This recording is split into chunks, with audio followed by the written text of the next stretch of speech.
by our good friend, Mr. Jamie Shaw from On3. Jamie, how we doing, big dog? What's up, guys? How y'all doing? Jamie, I appreciate the company manness in both of us because I got the there you go. the On3 hoodie, you're in the On3 hat. We are as company men gets right now. Hey, there it is. They don't give the intern any swag. Jamie, good to have you on, boss. Dude, those hoodies are A+ too, man. They're so comfortable. So comfortable. I wear mine out constantly. I mean, that thing is nonstop, both of them. Ready to go. I do as well. Yeah. All right, Joe, what you got for our distinguished guest so we can get back to watching football? Yes. So I guess, Jamie, starting off with the 2023 recruiting class for Lamont Paris and the Gamecocks, I guess, what are your impressions of it, and what are some bright spots, some other targets that they can go get? Just kind of give us a rundown of what you're seeing and what Lamont could bring in next year. Well, it looks like so far in the 23 class, they got a couple local guys who have upside, who want to be Gamecocks, which is a huge thing. Arden Conyers, 6'6", long, athletic, and can shoot the ball. Colin Murray Boyles is a little bit more. He's about 6'7", and he's kind of more of a power forward. He's got a unique game, an unorthodox kind of cadence to his game, but he's uber productive. He's tough, and all that type of stuff. Things that you want to bring to a team. Are these two guys that can carry a program? They're not, but they're great pieces, especially to grow with. If you're seeing this out 3, 4, 5 years out, you bring it in an Arden Conyers who has tools to build on, to grow on, that might not be available year one, but by year 3, as a 21-year-old with about 20, 35 more pounds on and all that type of stuff, his ability to shoot, his length, his athleticism really look good as an SEC type of player. Same kind of thing with Colin Murray Boyles. Now, he's been unbelievable this year with Wasatch. He's gone out there, been a double-double machine playing on the NIBC, which is kind of an elite level league within the high school basketball world. Out at Wasatch Academy in Pleasant Grove, Utah. He's really kind of just efficient. Nothing, no glitz, no glam, a meat and potatoes type of a double-double every single time out. He's got touch, left-handed, good rebounder, has a nose for the ball. And he's just a good player. And I was talking to a staff member the other week because they can actually talk about these guys now. And he even mentioned about Colin, just the guys that don't need to score and don't have to score first are the guys that tend to help you more early on in their careers. And Colin seems to be that kind of guy. And Jamie, you know as well as I do how important he was when South Carolina got here. This staff got here to get him in the boat before he went out to Wasatch. What would his recruitment have looked like if he didn't commit over the summer and he's having the season he did now while still being potentially uncommitted? Well, it was interesting because, I mean, South Carolina took Colin at the time of, I think his next biggest offers were maybe SMU and St. Bonaventure at the time he committed. I mean, you would have to think with the numbers he's been putting up that a whole lot of schools at the level of South Carolina would have gotten involved. It would have been interesting to have watched, though, because he was hurt throughout the summer. He had a little bit excess weight on, wasn't playing at 100% of what he could do throughout the summer. So he was up and down. And then this season, there hadn't really been a ton of coaches on the road recruiting, focusing on their own team and all that type of stuff, and going to see the guys that they've already got in tow. So it would have been interesting to see. His play has absolutely warranted the high major stuff, top 100, all that type of stuff. His play is warranted. Now, would he have garnered more? You would think that he would have, but it would have been interesting to have seen. Yeah, and right now he's listed in the On3 rankings as the number 114 player in the country. He is 139 in the On3 consensus rankings, which is a kind of a conglomerate of all of them. Jamie, I know we both kind of talked to people around the industry, and we know South Carolina is going to be really portal heavy probably in this upcoming offseason. But what's kind of next for this for this 2023 class? the Freudian slip there of on three, just because it's our network. Company men. Yeah, we're company men. We're trying to keep it in the minds. Yeah. Slide in there. When you look at what could happen, as you look at decommits always happen, dudes obviously reclassify. Like Gigi, do you anticipate South Carolina being involved if the right situation popped up with a high school kid that maybe decommits, gets out of a letter of intent, or potentially wants to reclassify? Absolutely. They'll I think at this point in time, the staff isn't closed off to anything. They're going to explore options. As you know, for example, Mike Bray just announced that he was going to retire at the end of the season. Well, he's had two guys have already requested out, Parker Fredrickson and Brady Dunlap. I wouldn't be surprised if they had reached out just to kind of gauge things, not necessarily that they're going to move, whatever the case, just to kind of gauge where things are at, where their heads are at with those type of guys. And as we continue to move forward in this process, there will be more coaching changes. There'll be more people to possibly ask out, and there could be some people that pop up. It was around this time last year that a guy like a Leonard Miller last year really kind of took off. He ended up going to the G League, but he was unranked at this point in time. At this time last year, ended up number 2 overall in the on-3 rankings. So guys pop up. There'll be some foreign guys. I'm sure there's going to be some Canadian guys. I'm sure there's going to be some postgraduate guys.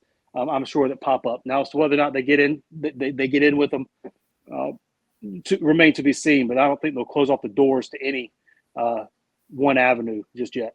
Yeah, and it's funny. People always ask me on the Insiders Forum, and this is a good way to segue to the 2024 class, but everyone asks me, well, would they take Cam Scott and KJ Green and Elijah Crawford if they all wanted to say yes? And I said, they're not in the position right now to turn down good players that want to come play for this university. And if you get 3 dudes who are all ranked in the top 100, I think in both on-3s and the on-3 consensus rankings, you don't say no to that if you're Lamont Paris and the staff. But Jamie, you see these dudes a lot more than we do. Just what's your take on South Carolina's efforts in the 2024 class, and how important is it to close on, statistically speaking, they're not going to close on every single one of the guys that they're going after, but how important is it to get across the finish line with some of these priority guys in 2024 especially? Well, it's always a big thing whenever you're able to get talent on the roster, especially if you're a new staff, new coach trying to build something there. It's always huge to get talent on the roster. Now, they're at a point where there are 3 guys that are nationally ranked in the top 100 who have deep South Carolina ties, whether they're in the state currently or from the state or whatever the case. And they're all 3 have been receptive to the staff. There's a long way to go in the 2024 class. There's a long way to go with the recruiting process. Cam, I think, is maybe his process might be a little bit further along. He's I think stated Marchish, end of February, early March timeframe. For now, that could continue to go because earlier it was January, and then the Texas stuff happened, and then back to February, and then now it's February, March. So things could continue to happen as new schools come in for him. I don't think KJ and Elijah are necessarily close to making a decision. Theirs could go throughout the summer. Maybe you see a list narrow, and then visits and all that type of stuff happen throughout the summer, and then on into August, September, October. But back to your question, yes, it's huge. I mean, to have local guys, it's good to get talent on the roster at any point in time, no matter where they're from. But to get the local guys, it could be a kick in the butt to kind of kickstart the where things are going. Yeah, and I'll let Joe jump in a second. But you've seen when South Carolina's been really good, they've had that run of in-state dudes that come in. Jamie, I know you were around and watched a lot of that 97 SEC championship team with BJ and with, I guess what Larry Davis was a South Carolina kid that transferred in from, and then you had Melvin Watson. And I was at South Carolina when, Sin, PJ, and Justin Mackey were taking that team to the Final Four, and those were all South Carolina kids. So when this program's had high level success, it's usually been with South Carolina guys on it, and those guys were all priorities. Joe, what do you got for the GOAT in basketball recruiting? Him and Joe Tickler both. Oh yeah, the absolute GOAT in recruiting. The only man that is, to be trusted during news, Mr. Jamie Shaw. Jamie, I guess I do have like a Lamont question, if you will. Just kind of like what are you seeing from Lamont early on, and like what are his strengths as a recruiter, and I guess what are his weaknesses with this first year South Carolina program? I think it's easy to say a strength that he has is his I guess ability to build relationships. Like he's a very personal person, and he's able to kind of take your guard down and just sit down and talk with you, and build and do all that. Kind of make you feel very comfortable being around him. I guess something that they need to work on is closing. You can build the relationships all you want and get in there, and you can have your hat on the table. But if the kids don't come, it's not there. So I think that there's a medium there to be had to build the relationships and then get in and close, and that's just going to take time with it. But I think another positive that he shows that I've heard a lot actually out talking to kids on the recruiting trail is the freedom that he's given his players to go out and play and make mistakes and play through mistakes and continue to get positive reinforcement out of them. So I think there are a lot of positives, at least in the eyes of recruiting and recruits and families of potential student athletes that to be had. Yeah, it's one thing to get put in the graphic in your top 5, and then another thing for it to be the breaking news, South Carolina lands X, Y, and Z. And that's been the issue with in-state talent the last couple cycles for the most part. So, Jamie, you know as well as I do, recruiting is a marathon, and it's great when you get to mile 25, but you got to get to 26.2 at the end of it. So, Joe, what else you got for our boy? Let him go. Yeah, Jamie, I guess one final question. It's a quickie, and then, the time is yours. Feel free to talk about whatever you've got for us. Any news, anything basketball related, we'd love to hear it. But I guess what significance does Gigi and like where he goes in the draft, what significance does that play in recruiting? And I guess what does that do, and how much of a selling point is that for Lamont? It depends. Gigi came in, he was the number 1 player in 2023. Had he stayed in 2023, he probably would have been in the conversation for the 2024 number 1 overall pick. I don't know that anybody would have had a shot at 2023 with Wembanyama and Scoot, but that class following up, Gigi probably would have been the early favorite for number 1 overall. So he chose to become the youngest player, draft eligible player, the youngest player on every mock draft, having just turned 17 about a month ago, or just turned 18 about a month ago. So now he's playing through his entire freshman season, half of it as a 17-year-old and the other half as an early 18-year-old. So to answer your question, I think high-level prospects will look at the GGs, the guys that are surefire one and dones. Yeah. I don't necessarily know that unless the situation's exactly right, how many of those type of guys the staff's looking to recruit.